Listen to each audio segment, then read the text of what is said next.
Have you heard that Barbarian is weak? Do you like to yeet things into walls? Well, this might be the build for you. Let's get into it.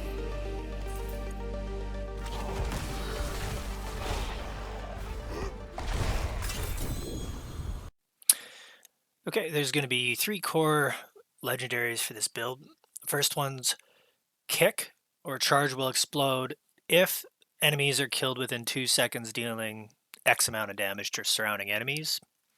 The next one is Attacking enemies with a basic skill increases the damage of your next core skill cast by 10% up to 50%, which just allows your upheaval to hit way harder.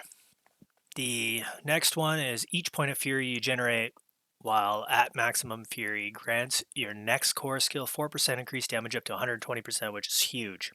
And then there's 3 honorable mentions here. We've got 30% more damage while you have a barrier active. You're going to have a barrier active quite often. There's going to be 23% extra attack speed, which is going to help your frenzy build up faster. And then Leap and Upheaval will have a chance to summon an agent. Okay, we're over here on d4builds.gg. Quick shout out to them. If you want to check out their website, they've got an excellent talent tree here. So if you want to experiment with builds while you're waiting for the full release, or you just want to mess around with builds anytime, this is probably the place to go right now. The only one I found anyway that I like. Let's have a look here. So the first skill we have is Frenzy. The reason I chose it is because it builds up Fury pretty quick. I've also obviously spec'd in here so that the attack speed increases over time. Also adds some additional Fury. And we've got Combat Frenzy here, which actually just gives you a little bit more damage reduction each stack of Frenzy you have. So you're going to have 3 stacks of Frenzy. So that means 24% damage reduction, which is pretty good. That's just going to make it more tanky. And then the next skill is our Tactical Nuke for this build. That's the Upheaval. Okay, we're just going to be doing it occasionally when we get big groups of enemies or we just want to annihilate a boss. So the whole idea behind the build is your frenzy.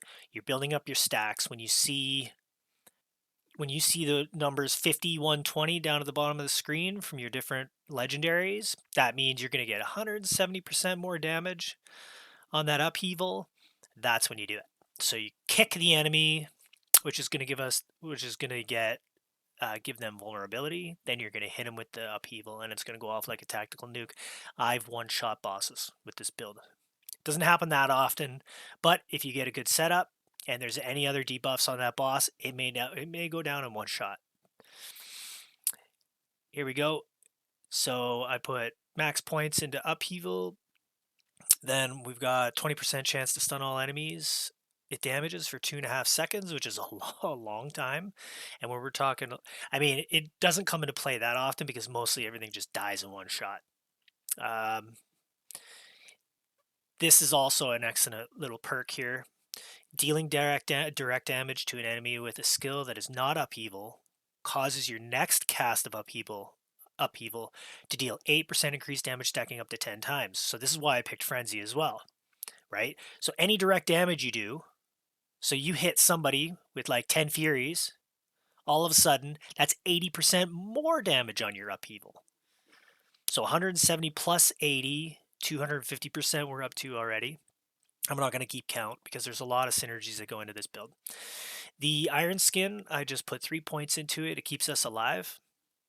So when you drop below 50% health, say you take some spike damage, you just pop your Iron Skin, and then, yeah, it absorbs. It gives you a little barrier, and it procs other legendary abilities as well. So Iron Skin also grants 9% base life is fortified, double this amount if it's cast below 50%. So basically you're getting almost 20% of your base life as a fortified, basically a shield when you're under 50% health, right? So it just helps to hit this while you're waiting for the potion to heal you, which is going to heal you over time, right? Because the potion's going to have a flat heal, I think it's a flat heal, and then it's just going to trickle in. So it does it pretty quickly, but if you take another follow-on shot after you're down 50% life, you might go down. So this just sort of is a bit of a gap closer for your health there. Here we go with kick. So I just put 1 point. I just threw 1 point into that, and honestly, that's all you're going to need.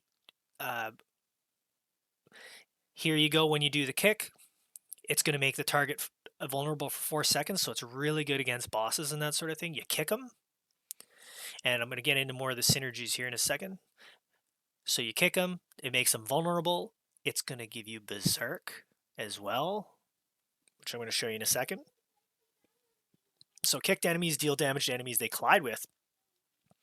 While being knocked back, enemies damaged this way are knocked down for 2 seconds. So if things don't get killed when you kick them, well, they're going to go down instead, which is going to buy you a little time for follow-up. And because of our legendary ability, right, you're going to do something like 800 damage to every... If something dies in that pack, if even just one mob dies in that pack, it'll go off like a bomb. Like, it'll just flatten everything. And I'm going to show a little bit more gameplay at the end so you can have a look. And then we have 1 point into leap, which you could probably get off an item. You probably don't even have to spec into it directly. I've got 1 point into extra damage reduction. And then I've got when brawling skill, so leap or kick in this case, damages at least one enemy, you get berserking for 3 seconds. So you're getting a guaranteed, you have 2 charges of kick, and then you've got your leap available. At any time one of those damages an enemy, you have berserk for 3 seconds, which just pumps up your damage even more. And it's not clear to me which things are multiplicative and which things are more additive right now, but that's where we're at. And then we have Wrath of the Berserker. Now, Wrath of the Berserker acts as sort of like your get out of jail free card. Anytime you get locked up by a boss, anytime you get locked up by anything, you just hit Berserk, and then, it's time to play. That's what I save it for. I basically just save it for my get out of jail free card so I can keep swinging. Okay, so now I'm going to play a couple minutes of gameplay, and just to show you the potential of this build. And if you want to see more in the future, do me a solid and drop me a like and subscribe. That'd be awesome. And if you stick around till the end, I'll have a bonus tip for you. Thanks a lot.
Okay, here's the bonus tip.